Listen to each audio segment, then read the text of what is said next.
Hello everyone, this is Vandana and welcome to CTET Adda. Start करेंगे। आज का टॉपिक होगा पार्ट ऑफ सेल यानी कि कोशिका के भाग, जो कि क्लास 2 होगा। क्लास 1 में हमने कुछ पार्ट देखे थे और आज की क्लास में हम सारे पार्ट देखेंगे और सबको कवर कर देंगे, क्योंकि नेक्स्ट क्लास में हम क्वेश्चन करने वाले हैं और बहुत ही बढ़िया लेवल से। अब तक जितने भी टॉपिक हमने पढ़े हैं वो सारे के सभी के क्वेश्चन हम पीडीएफ के थ्रू करने वाले हैं, 11 से लेकर के 24 तक के। आज हम पढ़ेंगे लाइसोसोम के बारे में, एंडोप्लाज्मिक रेटिकुलम के बारे में, गोल्गी बॉडी उसके बारे में, and vacuole, ribosome and nucleus, केंद्रिका और केंद्रक, ये सारी चीजें हम पढ़ेंगे। और आज का सेशन जो है यानी कि सेल जो पार्ट है वो खत्म हो जाएगा। तो चलिए स्टार्ट कर लेते हैं। और आज का सेशन ये क्लास 6 to 8 की एनसीईआरटी पर बेस्ड है, जिसमें आपको कंप्लीट थ्योरी मिलेगी फिजिक्स, केमिस्ट्री, बायोलॉजी की। ये क्लास है बायोलॉजी का, जिसमें हम पार्ट ऑफ सेल पढ़ रहे हैं कि सेल में कितने पार्ट्स होते हैं, उनका नाम क्या होता है, उन्हें किस नाम से बुलाया जाता है, उनका काम क्या होता है, ये सारी चीजें हम पढ़ने वाले हैं। तो चलिए स्टार्ट कर लेते हैं। चैनल पे नए हैं तो चैनल को सब्सक्राइब करके बेल आइकन को प्रेस कर लीजिए, जिससे अपडेट आप तक सबसे पहले पहुंच जाए, ताकि आप पेपर 2 की तैयारी कर रहे हैं सीटेट के लिए, तो ये क्लास आपको बहुत हेल्प करने वाली है। आप थ्योरी पढ़ेंगे तभी आप क्वेश्चन कर पाएंगे।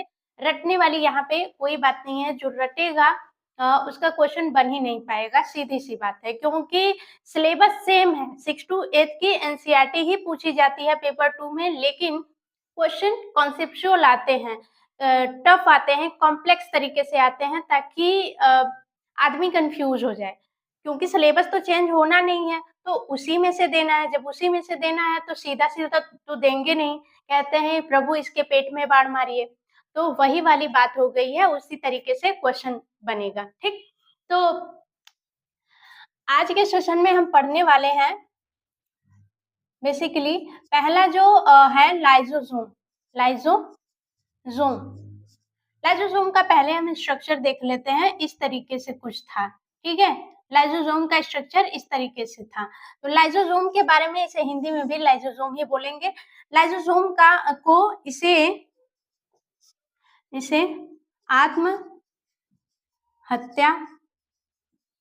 की थैली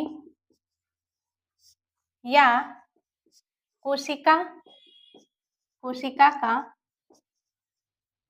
एटम बॉम्ब भी कहा जाता है। क्यों?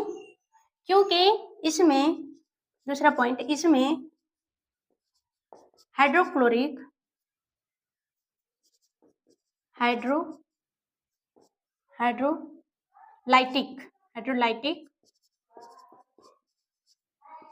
एंजाइम होता है। क्या? एंजाइम होता है जो कि बहुत ही खतरनाक होता है। क्यों? कि यदि लाइसोसोम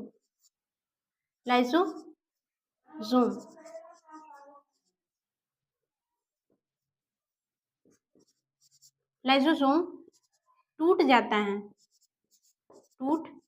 जाता है तो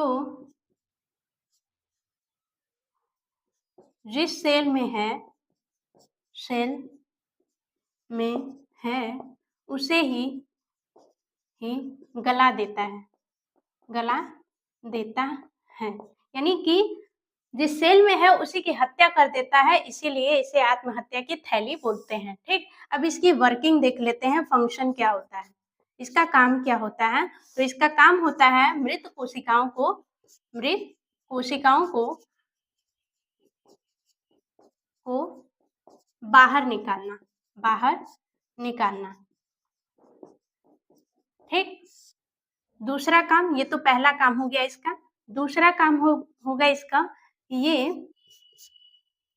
एक कोशिकीय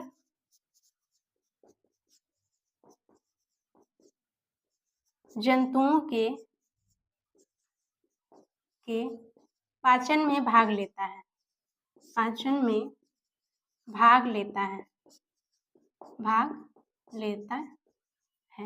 ठीक,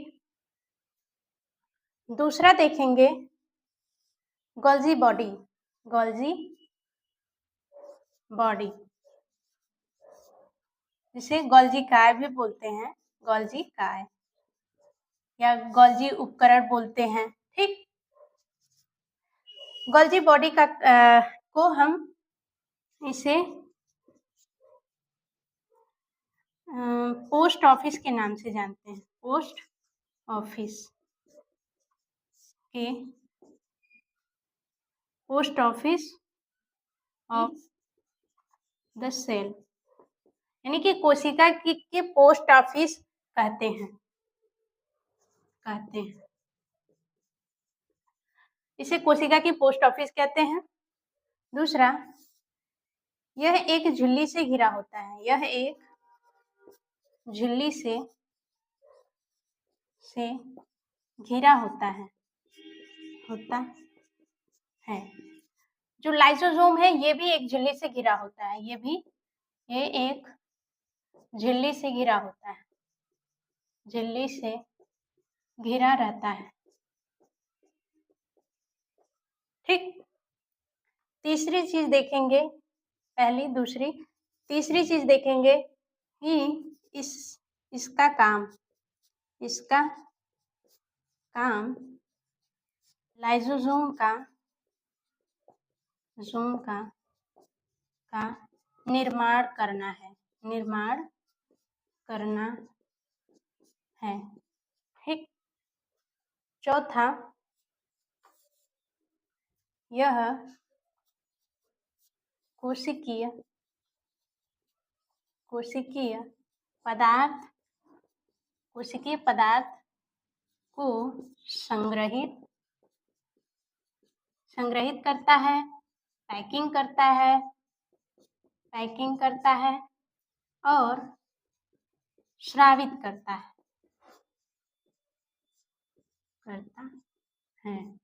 ठीक है, तो इतना काम है लाइसोसोम और गोल्जी बॉडी का। चलते हैं नेक्स्ट टॉपिक पे, और नेक्स्ट टॉपिक के लिए इसको मिटाना होगा क्योंकि नेक्स्ट टॉपिक थोड़े से में नहीं होगा, ज्यादा स्पेस चाहिए होगा। ठीक है, गोल्जी बॉडी का स्ट्रक्चर ऐसा होता है कुछ, जो हमने सेल में बनाया हुआ था, ये था गोल्जी बॉडी, और इससे निर्माण होता है किसका? लाइसोसोम का।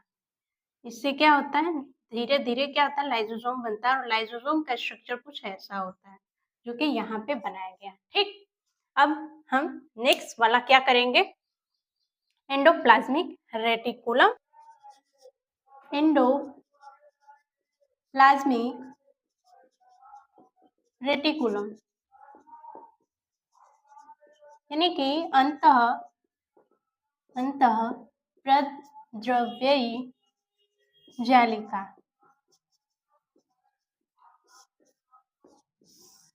अब ये क्या होता है, तो पहली चीज, इसे कोशिका का हाईवे बोला जाता है, हाईवे यानी कि राजमार्ग। ठीक है, इसे कोशिका का हाईवे बोला जाता है या कहा जाता है। ये भी एक झिल्ली से घिरा होता है, एक झिल्ली से घिरा होता है, घिरा रहता है। ठीक, तीसरी चीज, इसका भी जो फंक्शन है, फंक्शन दो काम करता है। पहला, ये अंतः कोशिकीय परिवहन में भाग लेता है। दूसरा, ये कोशिका को आकार प्रदान करता है।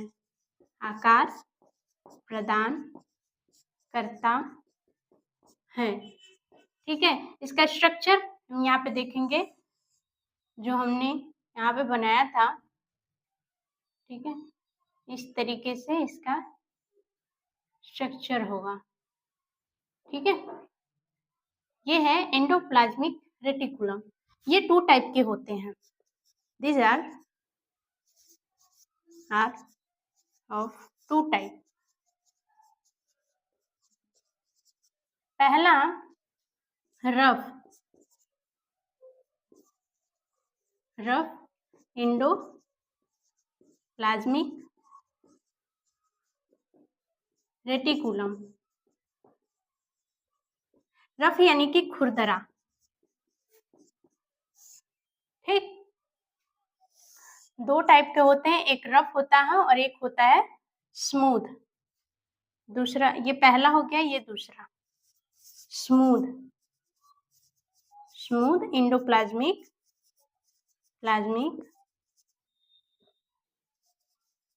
रेटिकुलम, यानी कि अंतः प्रद्रव्य जालिका दोनों होंगे, एक होगा खुरदरा, एक होगा स्मूथ यानी कि चिकना, ठीक। अब खुरदरे के बारे में जान लेते हैं। तो इसमें राइबोसोम्स होते हैं, राइबोसोम्स होते हैं। और दूसरा पॉइंट जानेंगे, यह प्रोटीन का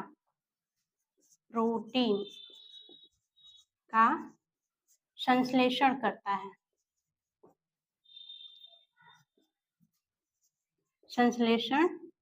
करता है। लेकिन जो स्मूथ इंडोप्लाज्मिक रेटिकुलम है, यानी कि चिकनी अंतः प्रद्रव्य जालिका, तो ये क्या करती है, इसमें राइबोसोम्स नहीं होते हैं। दूसरा, ये वसा यानी कि लिपिड का संश्लेषण करता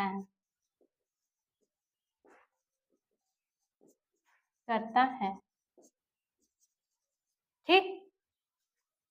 तो ये बात हो गई एंडोप्लाज्मिक रेटिकुलम के बारे में। अब चलते हैं राइबोसोम क्या होता है उसके बारे में जानेंगे। इसको पहले मिटाएंगे, यानी कि फोर्थ पार्ट क्या होगा, फोर्थ देखेंगे कि राइबोसोम्स क्या होते हैं। राइबोसोम्स बेसिकली ये इसको कोशिका की प्रोटीन फैक्ट्री बोला जाता है, फैक्ट्री कहा जाता है, ठीक। क्यों कहा जाता है, क्योंकि ये प्रोटीन तथा आरएनए से बने होते हैं। इसका काम क्या होता है, इसका फंक्शन होता है, ये प्रोटीन का संश्लेषण करते हैं, ठीक।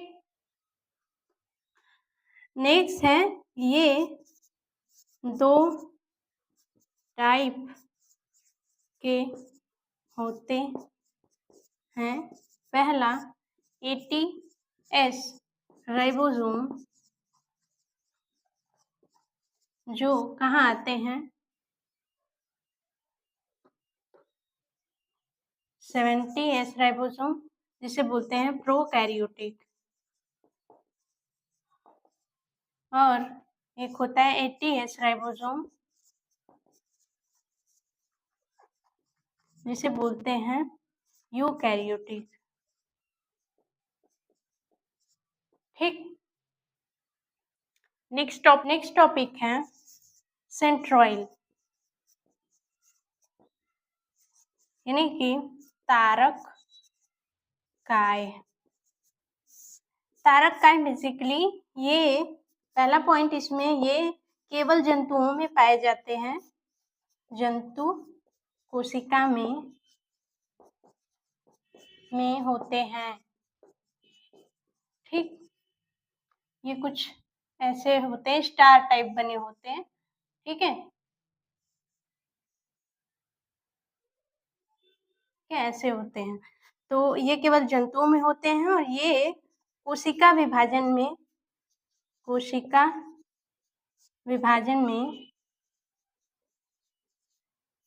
भाग लेते हैं, ठीक। वैक्यूल, ठीक। वैक्यूल यानी कि रिक्तिका,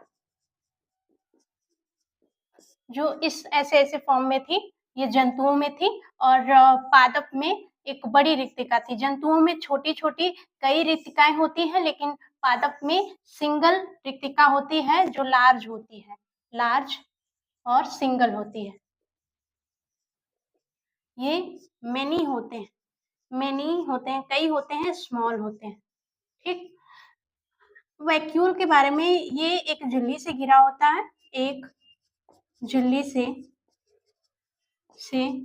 घिरा रहता है।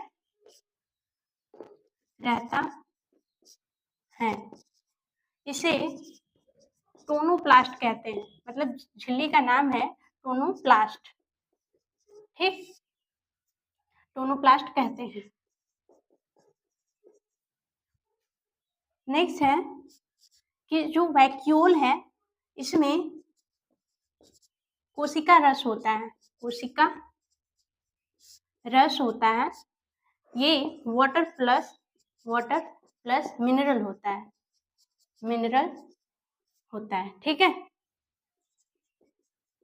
होता है। अब आ जाते हैं वैक्यूल के न्यूक्लियस यानी कि केंद्रिका। केंद्रिका क्या है भाई? केंद्रिका जो होती है ये आरएनए का संश्लेषण करते हैं,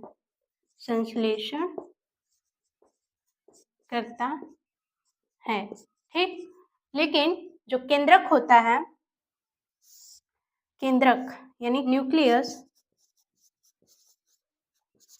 यानी कि केंद्रक क्या होता है? इसे कोशिका का मस्तिष्क कहते हैं, ठीक। और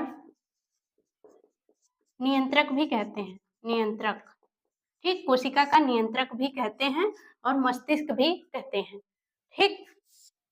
दूसरा पॉइंट जानेंगे कि यह डीएनए, इसमें डीएनए पाया जाता है, इसमें डीएनए होता है, ठीक। इसमें डीएनए होता है और इसे आनुवंशिक पदार्थ भी कहते हैं,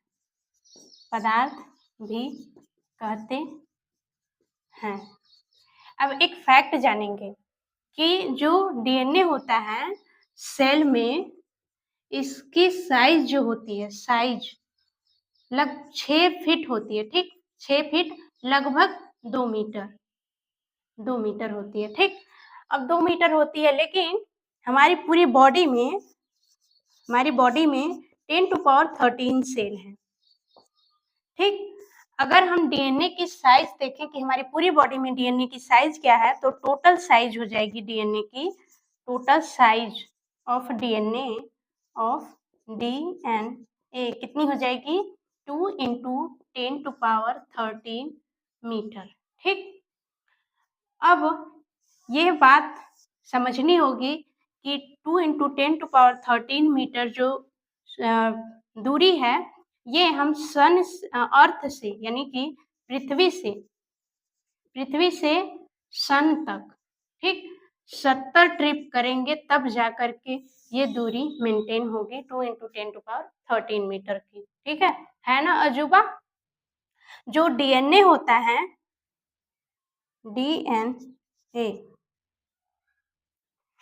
डीएनए हिस्टोन प्रोटीन से उलझा होता है,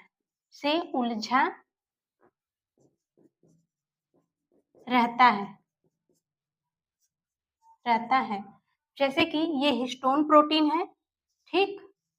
तो डीएनए इस तरीके से उलझा रहेगा, ठीक है? इस तरीके से, ठीक? और जब ये संरचना और उलझ जाएगी, तो कुछ इस तरीके से बन जाएगी।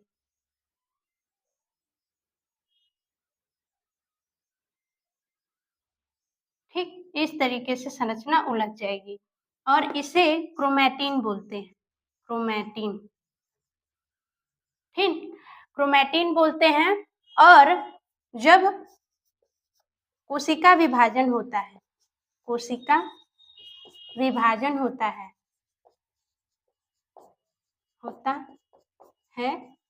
तो ये संरचना और उलझ जाती है। तो ये संरचना और उलझ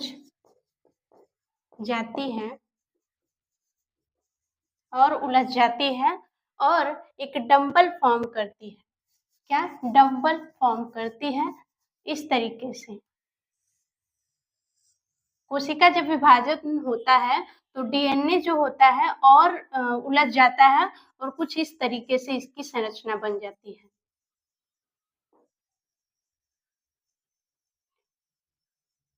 ठीक है, इस तरीके से दो भाग में टूट जाता है और इस तरीके से संरचना बन जाती है। इसे बोलते हैं क्रोमोसोम, क्रोमोसोम यानी कि गुणसूत्र, गुणसूत्र, ठीक है? और जो क्रोमोसोम है, इसके एक छोटे से पार्ट को, जो डीएनए का छोटा सा पार्ट है, इसे जीन बोलते हैं, जीन, ठीक है? तो ये बात याद रखेंगे कि डीएनए का फॉर्मेशन किस तरीके से होता है। जब ये उलझन फॉर्म में होता है तो इसे क्या बोलते हैं, ठीक है? क्रोमैटिन बोलते हैं। ये किस चीज पे उलझा हुआ होता है, ठीक? तो ये उलझा होता है हिस्टोन प्रोटीन पे उलझा होता है। जब सेल दो पार्ट में सेल का विभाजन होता है, सेल जब टूटता है तो ये संरचना और उलझ जाती है और इस संरचना को क्रोमोसोम बोलते हैं, यानी कि गुणसूत्र बोलते हैं। सेल का जो टॉपिक था उसके लिए इतना सारा कुछ सफिशिएंट है। तो आई होप आप लोगों को चीजें समझ में आई होंगी। और जो लोग चैनल पे नए हैं तो चैनल को सब्सक्राइब करके बेल आइकन को प्रेस कर लीजिए। ये क्लास आपको 6 to 8 के एनसीईआरटी की थ्योरी प्रोवाइड करेगी सीटेट पेपर 2 के लिए। अगर क्लास पसंद आई हो तो लाइक शेयर अब सब्सक्राइब जरूर करिए। बाय बाय, टेक केयर, पढ़ते रहिए एंड थैंक्स फॉर वॉचिंग।